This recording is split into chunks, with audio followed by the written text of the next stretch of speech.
Mila, can you text Dave and tell him, see if he Yeah. can find that? Oh, he joined. We Great. got him. Yes, Are we here? Is it we're going to here. work? There's no more feedback. I think we're good. Well, let's make magic happen. Sounds good. I like the Lincoln picture in the background. That was nicely displayed.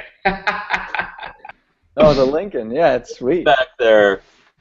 Thanks. My intern is here. Hey, intern. She's wanting to hear something exciting, so let's get some valuable content out of this from you for once, Meal. He's leaving. Everyone, thanks for coming. Thanks for watching the video. Hope you all really get something valuable out of this today. NewGradOptometry.com is about 2 months old now. We've got two fine gentlemen and ODs from Optometric Insights, Dave Kading and Mile Brujic. We are super excited to have them on and hope everyone enjoys. So we're going to go through some questions and get started. All right. First question we got for you guys. Why don't you give us a little idea of what it is that you do, and tell us about your kind of personal career and Optometric Insights. Neil, why don't you start? So I practice in Bowling Green, Ohio. I'm partner of a 4 or 3 location optometric practice in Northwest Ohio, Premier Vision Group, and I've been there since 2002. Graduated from the New England College of Optometry. At that point, I moved right there. And Dave and I actually started Optometric Insights about 1.5 to 2 years ago, but the concept for it came about much sooner or earlier than that. And we just wanted to we wanted to create a system that kept students engaged in career coaching topics, and we wanted to get students thinking about their futures and how they could be planning for their careers right now in school, so that when they graduate, they're not kind of scrambling looking for stuff. They almost have things in place. And so Optometric Insights really became the conduit or the vehicle to do this. And really what we do is exactly what we career coaching for optometry students. And we have the good fortune of visiting about 10 schools every year to do that. Yeah, my name's Dave Kading, and I practice in Seattle, Washington, and I bought my practice in 2007, and I have a 2-location practice with my wife, Christy, and she and I own both practices. We also have an associate that works for us, and as Neil stated, the concept for Optometric Insights started before we actually joined forces and brought about the company, because we had been going to optometry schools doing this very thing, talking about ways that students can be more successful when they graduate, how to look at, the process of finding a job and finding your perfect job, and just kind of being realistic about what things would be like when all is said and done, and the 4 years of school and $350,000 in debt starts really rolling in, and it's been a lot of fun, and we've learned a lot along the way, and have met some really great students who are very anxious and excited for what it's going to be like when they graduate. That's awesome, guys, and you guys have done a fantastic job. I've heard wonderful things about it. Let's get into some good questions and help the 2014 graduating class succeed in their future endeavors. So what's the best way for a new graduate to get into private practice? Because we know that that's for a lot of people, they think that's more the fun, lucrative, best way to go in practice, which is debatable based on your personality. But how did you guys go about getting into that type of practicing regimen? Yeah, so I think one of the most important things, Matt, for students to be thinking about is how to actively engage in the process as opposed to making it a passive process. For example, it's very easy to sit back and hope that somebody will ask you or approach you with opportunities. Dave and I are both very active in our approaches and in our thought processes, so we try and make things happen. And the way you do that in private practice, in my mind, is to first of all figure out where you want to be and where you want to practice. And then ultimately it boils down to introducing yourself to private practitioners and getting the conversation going locally in the area that you think you want to be. Sometimes when you're in school and it's far away from where you're actually going to be wanting to practice, that can't be done face-to-face initially, so it requires phone calls and things like that. But when you have time off during the breaks, hopefully you can get in there and meet with people who may have opportunities or who may know about opportunities that exist. Got it. How about you, Dave?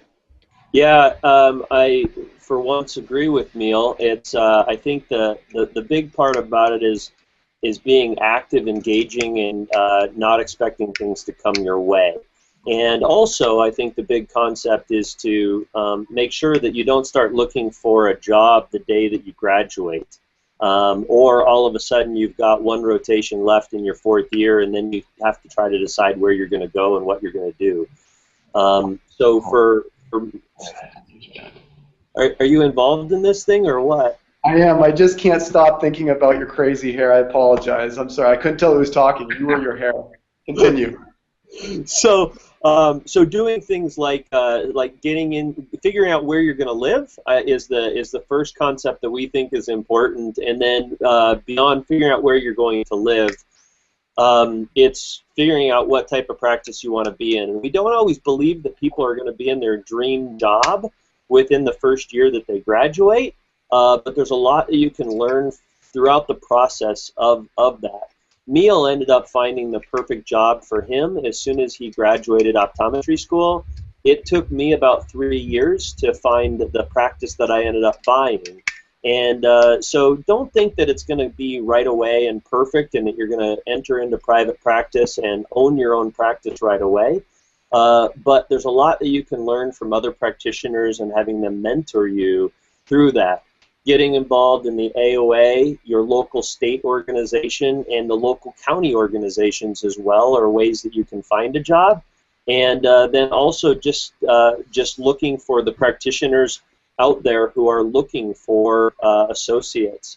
And you can do that a lot easier if you start forming those relationships years in advance as opposed to waiting until you're all of a sudden are in the community and looking for a job. Matt, Awesome. if I may interject too, I think I was going to ask you next. Yeah, I think this kind of leads to another question that we had right up here. Do you feel like many new graduates have inflated expectations for their first opportunity finishing up optometry school? And if so, what advice do you have to manage those expectations? Because I mean, I know a lot of students come out thinking they're going to have a certain opportunity or a certain salary or a certain lifestyle. So what's your advice on that? Yeah, I think the big concept there is to make sure that you understand what is realistic, and realistically, in your first 10 years, you're probably going to be making at the height $100,000, and that's kind of what some of the studies that have been out there. So that's from a financial perspective. But there's also getting a job right away and working 5 days a week. That's pretty rare to get those opportunities, particularly in a private practice setting. You may be able to find 5 days of work, but whether it's all in one place can be a difficult task. So realistically, I think that getting a job that's 3-4 days a week is definitely a great win, and making in your first year 60 to 80 grand is definitely something to aspire to. Having a job where you're going to be working 5 days a week and you're going to be making $120,000 the first year that you graduate isn't really all that realistic.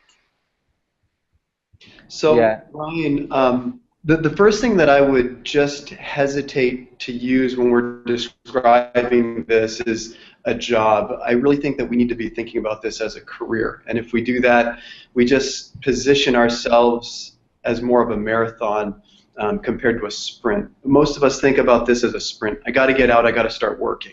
And it's really a marathon.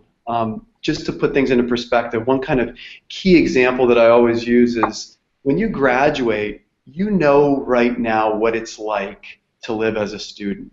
the best investment you can make after you graduate is to continue attempting to live like a student, even after you start making some money or start being paid for the services that you're providing. Because those are really the formative years that are going to kind of create the habits for the rest of your career. It's the individuals that I've ran into who have made those big purchases year 1, year 2, year 3 out that now get financially committed to those financial commitments that start running into problems and start limiting some of the choices for practice modality in years later than that. So attempt to keep things modest. Remember that it's not a sprint, it's a marathon, and keep that in mind as you graduate and as you start to manage things moving forward. Absolutely, that's awesome advice. Ryan, do you want to add anything to that from your private practice experience? I know you're at 2 private practices now.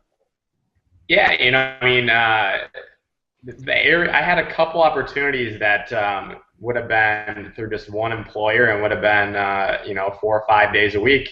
But I think that also something that people have to keep in mind is the fact that depending on the area you want to live in, where you want to practice in, you may have to piece some things together. And I was fortunate enough to link together 2 practices and be a W-2 employee where they kind of share my benefits, and that's a unique way to go about it. But it really depends on where you're looking to practice as well, because a lot of the extremely popular areas or so-called popular areas may already have a good supply of optometrists there. So awesome. Well, with that being said, and I think that's phenomenal advice, because a lot of people get discouraged when they hear, what they're going to be making, or that it's going to take them a while to build up their career. And I'm definitely one of those people. I was, very anxious to really hit the ground running, and I did, but still, it does take time to build up to that point. What can new graduates do to bring in another source of income for themselves? So, specifically in the area of consulting, speaking, CE, webinars, things like that. How do you even begin to get to that stage? Because I know a lot of new graduates probably would like to do that.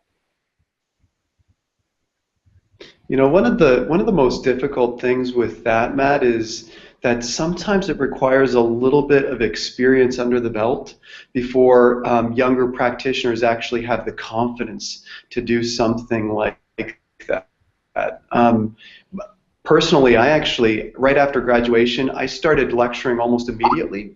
But my forum that I lectured in was in the optician para-optometric world, and that's where I really learned a lot of kind of the skills that I use when I do get up in front of larger optometric audiences at this point. So it's really a great way to get in there.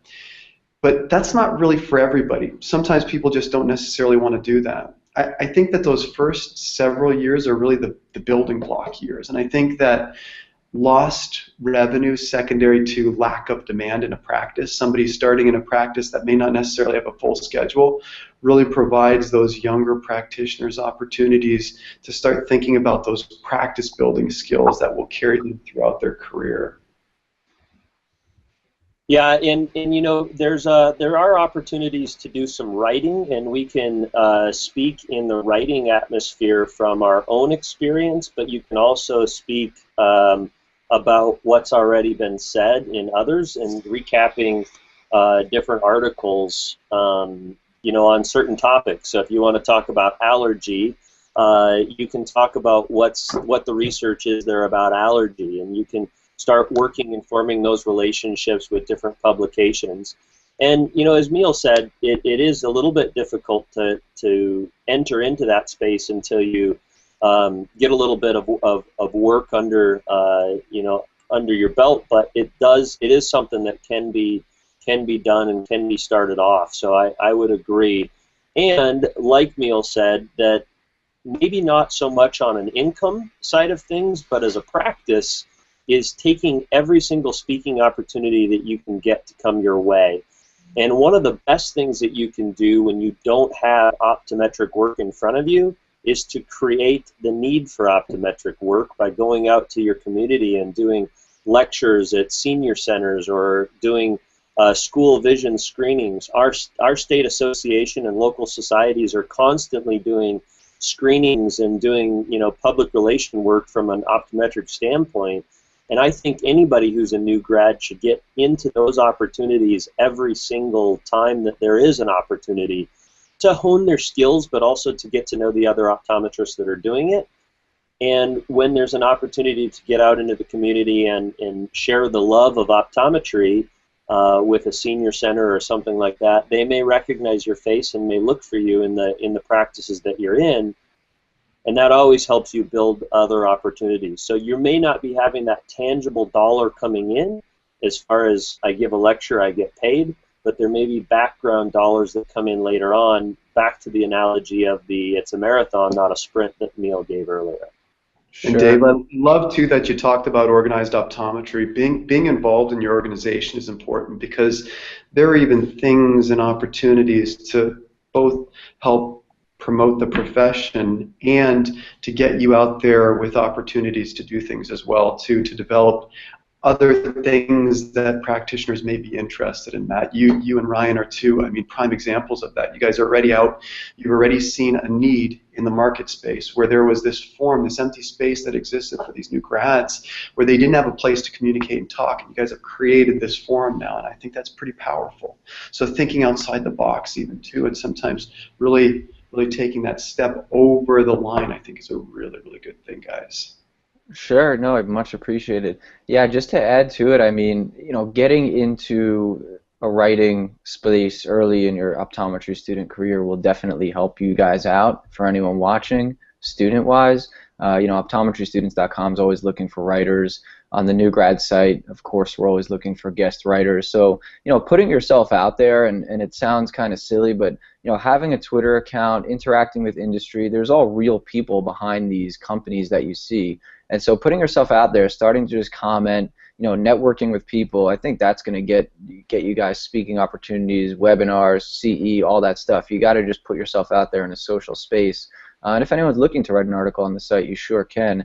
And speaking, Dave, to what you were saying about practice building, I went into a practice that really didn't necessarily need a new doctor, and I was getting some of his overflow, but we've built up quite a patient base for me only in about 9 months, and it came from really coddling every single patient, getting out into the community, going to local businesses.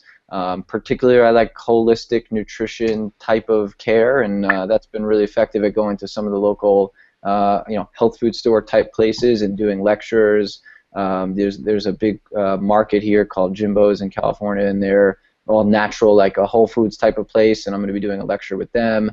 And really setting yourself apart and looking for any opportunity, that will definitely be a practice builder. But I encourage everyone, the biggest thing at the end of the day is hone your personality and hone your networking skills so that you can really start to meet the people that make the decisions when it comes to doing articles and things like that.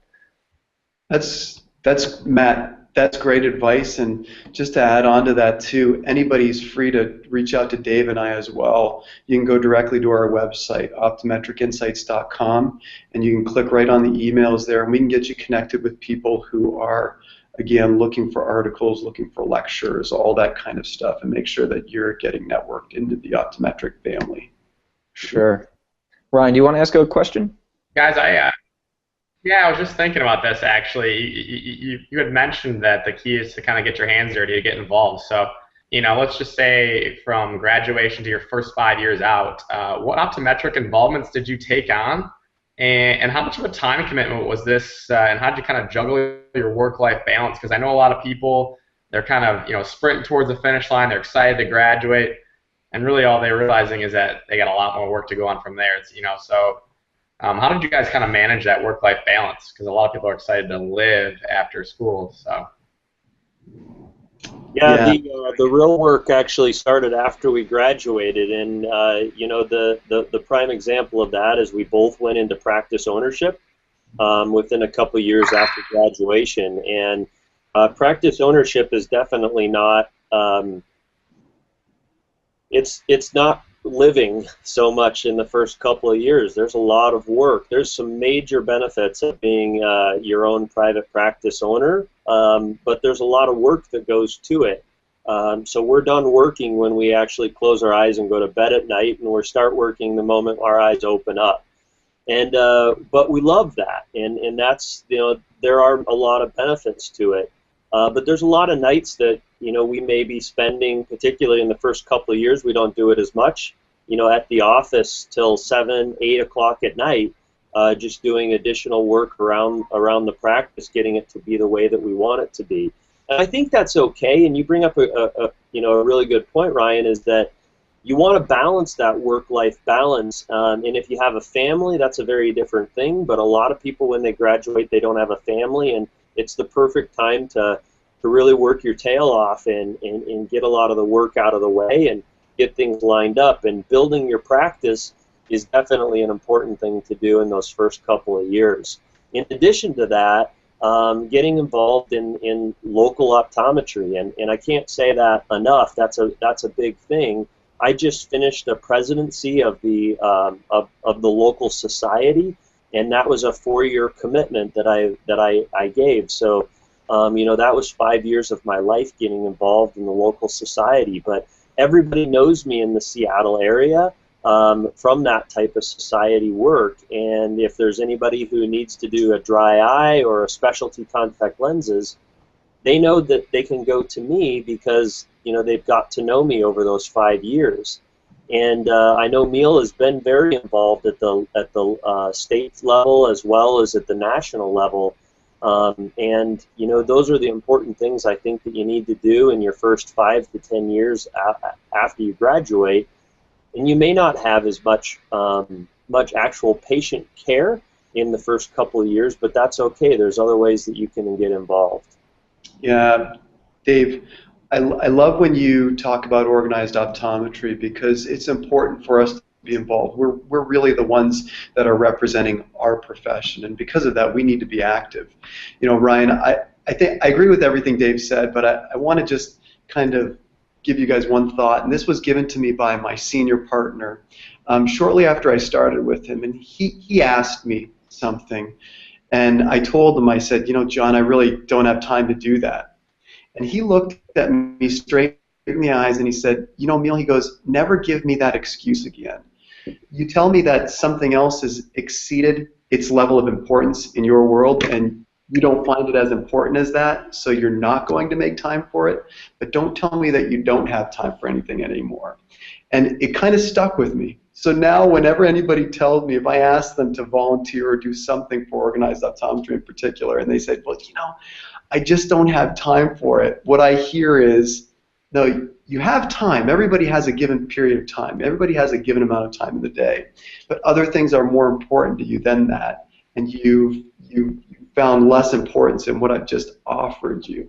So keep that in mind, and keep in mind that there are things that you need to keep important. One is your practice, 2 is your patients, and the 3rd thing is staying active in organized optometry and making sure that the optometric profession is just as strong in 30 years from now, 20 years from now, 10 years from now as it is right now.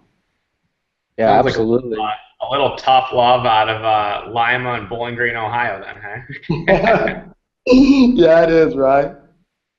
Yeah, there's no doubt about it. I'm a trustee on the local society, and I've always, been super supportive of the organized efforts. And we're doing some local stuff here in California with our congressman, and going to advocacy conference in Washington. I think if anyone were to say what are like a couple of action items I can do to be successful as a new graduate, there's no doubt about it. One of the 3 on that list would be to be involved in an organized optometry effort, because that's just where the connections are. Once again, that's how you're going to be able to take yourself to the next level.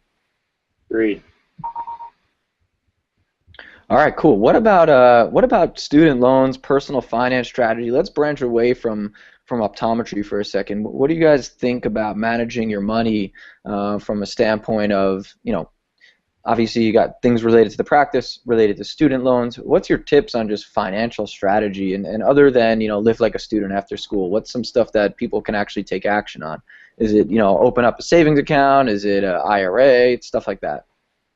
So one of the most or biggest advantages, guys, in being a private practitioner is ideally building equity in 2 things. 1, the practice that you're creating, and 2, the building that you're in. So if private practice is something that you're interested in and ownership is something that you're interested in, those are 2 big benefits that you just don't get from an employee perspective, and they're things that you should be working towards to build equity. Because although it seems like something that's not important now, it becomes more important as you go through your career. So make sure that you're setting the stage for that. Here's some real actionable items. The new car that you want to get after graduation to treat yourself, hold off on. Don't get it. Get a nice used car that you can get for a fraction of the cost, and it's going to cost you a lot less, and you're not going to miss that new car smell waiting for it for 3 years out. Here's the other thing too. Don't extend yourself on any type of mortgage. And for the first year after optometry school, rent a place if you don't know, in fact, where you're going to be. Matt, you told me not to do the live like a student thing, but that's the most important thing you can do day one. Because if you don't do it, you're going to get stuck in financial commitments that you don't necessarily want to be in. And one piece of advice for student loans. Student loans are difficult just mentally to start and continue paying over time. But what you need to picture student loans as being are your financial investment into your future. So just like you can invest, Ryan, in Matt, in like IRAs, other investments, consider that student loan the payment back on the investment that you've made to your education and your profession. Make those loan payments as low as possible and see if there are any prepayment penalties for them.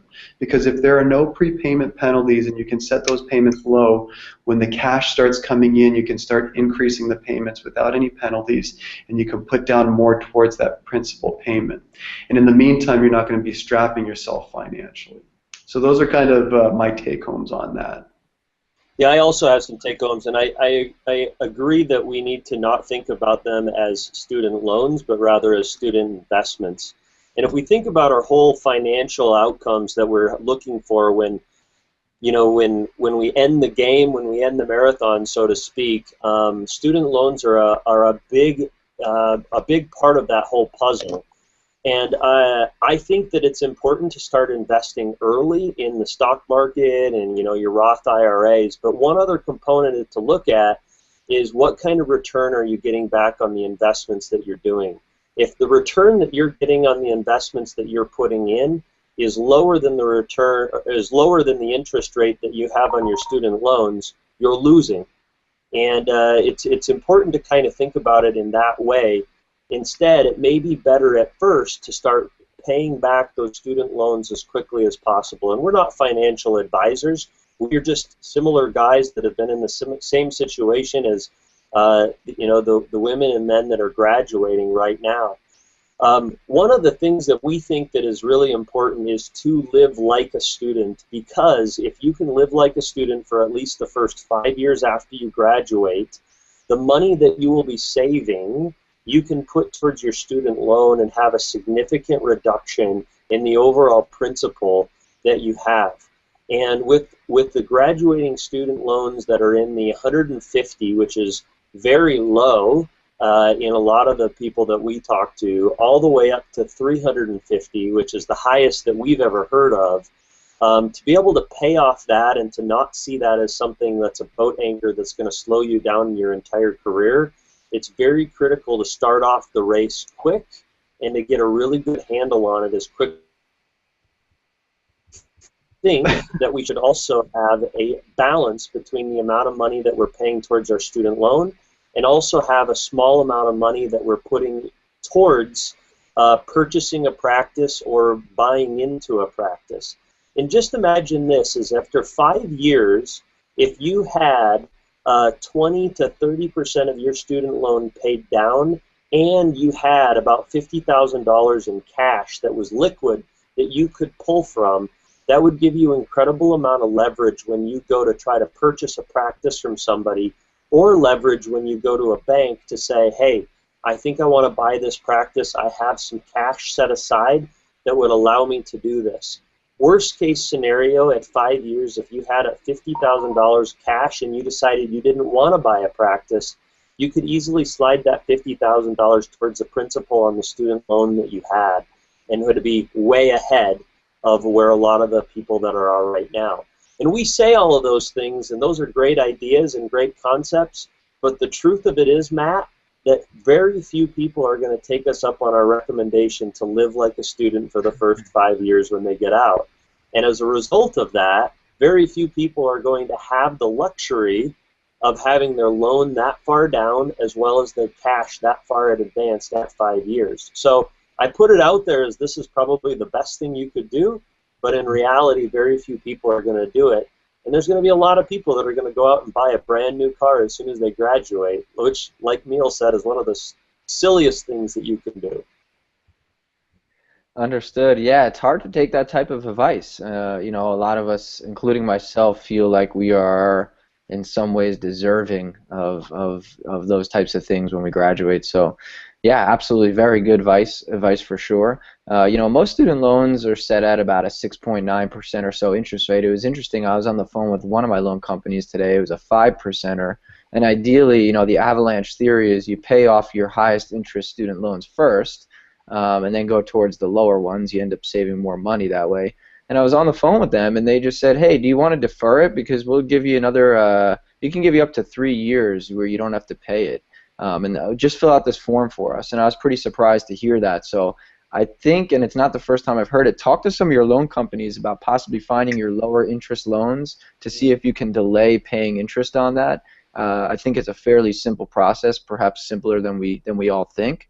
And what that'll allow you to do is put more money, at least for a certain amount of time, towards your higher interest loans, and hopefully save you guys some money. A good site, if you want to look into this, is unbury, unbury.me, M-E.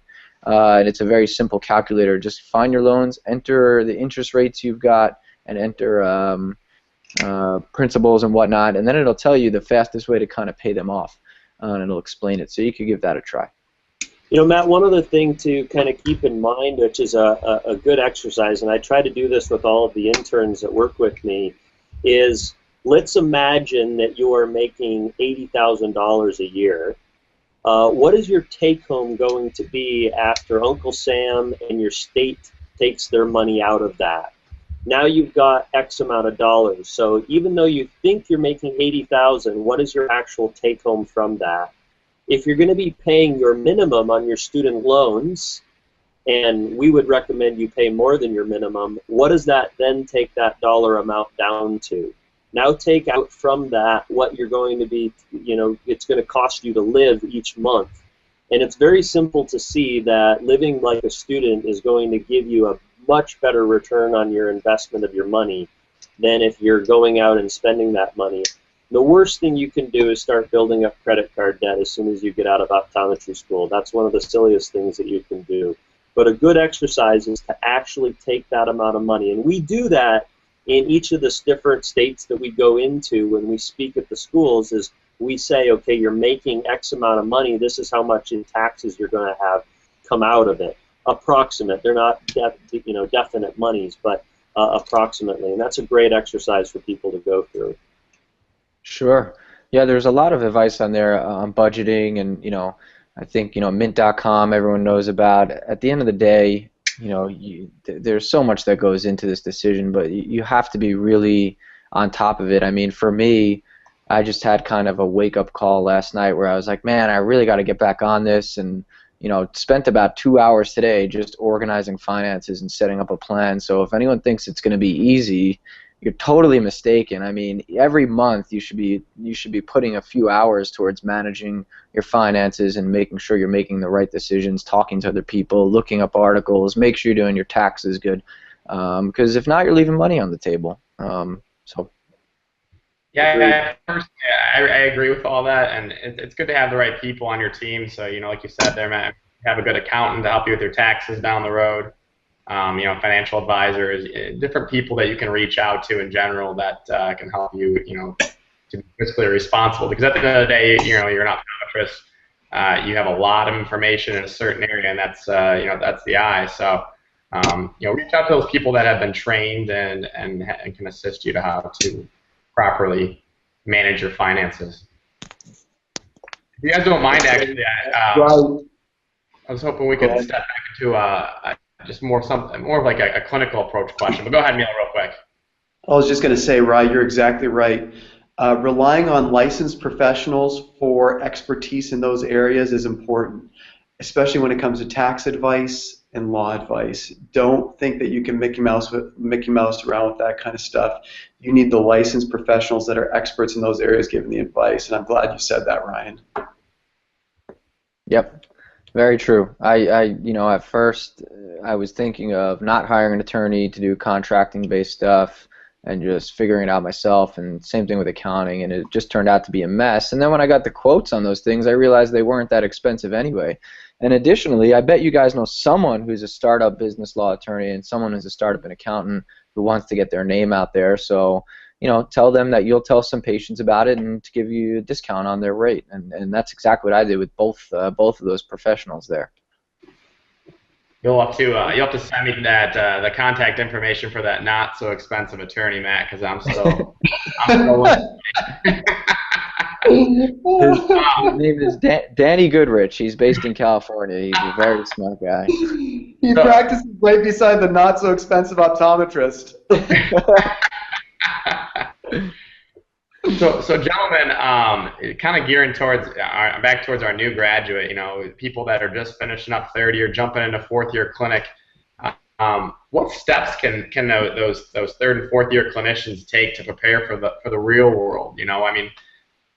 I feel like a lot of times there's a lot of students that they feel like they have a good concept of what they're doing in school and clinically on externs, and then they hit the real world, and there's some times that can be frightening. So what steps can they take to best prepare themselves?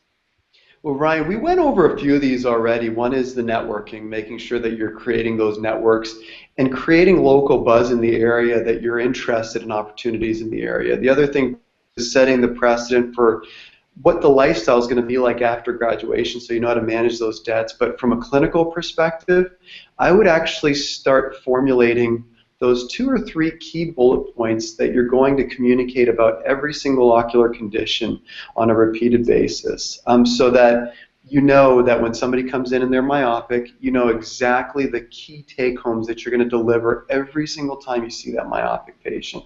The tricky part is staying passionate about it and staying engaged in that discussion even after you've done it 1,000 times. But that's really where professionalism comes in, that choice to say, you know what, I'm going to describe this in a passionate way, and I know that I've already described it 999 times to these other people. But this patient, this is the first time they're hearing it from me, and I always need to keep that in mind. So sometimes people talk about scripting, right? Where they say, yeah, create a little script for everything that you want to actually describe. And I'm not of the philosophy of that. I'm of the philosophy of create your 2 or 3 bullet points that you want to say about every condition and start practicing those and saying those out loud so that they become second nature. And they will evolve as you see more patients in your 4th year, and it'll even evolve as you start seeing patients in your real practice. But that'll give you the ability to confidently communicate this stuff to patients. One other thing that can be done is to understand good clinical practices when it comes to different conditions. Optometry school, we learn about glaucoma, and we learn about every single type of glaucoma that there may be. Well, primary open-angle glaucoma, as an example, is are y'all still there? Yep. My camera just went off. I'm sorry. Understanding the good clinical practices, and you can do that even through the AOA. They have a buildup of this is what we should do for glaucoma, this is what we should do for diabetes, this is what we should do for XYZ conditions, and understand that even though you have been trained to treat all of these different things, make sure that you understand the groundwork and the basics of the things that you're going to see on a regular, everyday basis. I'll give 2 cents on the real world. Get ready, because it's not like what you think it is. Well, that was really helpful, Matt. Thank you. It's so different than what you think it is. But all I could say is, use your common sense out there and be innovative, because a lot of the old tricks don't really work. Work towards your own strengths. Work towards what your personality qualities are. Work towards what your specialties are. And I wouldn't be afraid to hold back on really what you want to say to your future employer or to what you want to say to people in industry. I mean, put yourself out there and really let people know what you can bring to the table. Don't just let them kind of tell you what they think you should do, because they just won't say anything and you'll miss opportunities. So I know everyone on this call today is definitely a go-getter. So if I were to sum it up, the difference between optometry and the real world, if you want to bridge that gap, it's you got to be a go-getter. Agreed. Sweet. I know we wanted to. I'm actually going to be doing a talk at UCSD for a pre-optometry club in 30 minutes from now. We'll do a quick sign-off here. I definitely want to have you guys back on. Really sorry this got messed up. I don't know why that happened. It was very strange, but for sure on the next one we'll do a test run. I just didn't think with a Google product it would be that bad to start. So if anyone saw that hilarious stuff, not going to be going live. So, but anyway, Emil and Dave, thanks so much for coming on, guys. I want everyone to go check out their website. Give us a plug for that, guys. Emil, you want to give that to us? Yeah, absolutely. So, Matt, are we still filming? Yes, we are. So yeah, just Matt, Ryan, guys, thank you for having us on here. This was great. Certainly realize that Optometric Insights is a resource for you guys. We have a website, Facebook page, and guys, as soon as this is done, make sure that we get the link so we can put it on our Facebook page so that the students can actually see it and become engaged, and just make sure they understand the things that they're thinking, or understand and know what they should be thinking about right now in school. Yeah, one of the things that we try to do with our digital presence is we try to have very quick, short little tidbits, little factoids that we go out, and we do those through 2 to 3 minute little video clips. And we're in the process of creating a lot of that content right now so that we can have an increased presence in through our capture, which you can sign up for e-insights on our website, which is optometricinsights.com. And you can also link to us on Facebook or Twitter or LinkedIn. Any of those sort of sites will also connect you to us. And we also have a YouTube page where you can link in and see the video content and the digital content that we create. And all we want to do is be able to provide resources. Optometric Insights is a company, but we don't charge students for any of the services that we provide. So just realize that if you have a question or anything that you have, we would love to be a resource and help you in any way we can. Yeah, I definitely want everyone to check that stuff out, optometricinsights.com. They've got some phenomenal stuff out there, especially all the students watching. You can definitely have these guys come by our school. I know you guys have certain type of tour dates. Is that correct? We do, yeah. So we actually are scheduling the end of 2014 and 2015 coming up here in June. Awesome. So we're meeting, we're meeting with private practice leadership. So that's going to be fun. Great, great. Well, for sure, you guys know about NewGradOptometry.com. Hopefully that's how you found this. We're going to be doing some fantastic content coming up in the near future. Of course, comment on the articles, because our whole team is watching them all the time and always ready to give you guys some advice back to your questions. Mila, are you going to be lecturing in Pittsburgh this weekend? Antonio wants to know on the comments here. Pittsburgh this weekend. No, this is the long weekend. So Got it. No, I'm sorry. I'm going to be in Pittsburgh on Thursday, though. Okay. Where are you going to be? Well, we don't want anyone to stalk you, but if you want, I'll text you. It's a it's a golf course just outside of Pittsburgh. Matt, I'm sorry, buddy. I don't even know what the golf course is. That's all right. No worries. Well, I hope you guys have a fantastic time out there. I'd love to have you guys back and do a legitimate, nice 1 hour without any weird mess ups, because that was so funny. But are you guys willing to do maybe in a month or so? We'll have you back on and we'll do it a little smoother. Yeah, absolutely, guys. Yeah, all I right, appreciate cool. you guys hanging in there. That was awesome. It was good to see you both. Yeah, you bet. It was good seeing you. Thanks a lot, fellas. No problem. I'll get you guys the link soon. Okay. Great. And guys, hey, keep up the good work. You guys are doing awesome stuff. Okay, great for you guys, great for the profession. So keep up the good work. Okay, guys. Thanks so much for coming on. Appreciate it. Thanks, guys. Take care. Yeah.